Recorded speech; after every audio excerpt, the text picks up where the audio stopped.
a recent Gen Z protest in Kenya.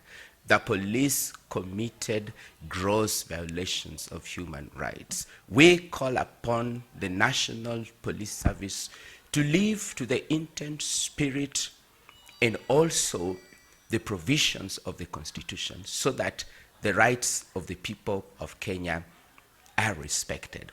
It was the hope and the aspiration of Kenyans that devolution would bring development and address inequality in Kenya. However, we have witnessed since the promulgation of the new constitution rampant cases of corruption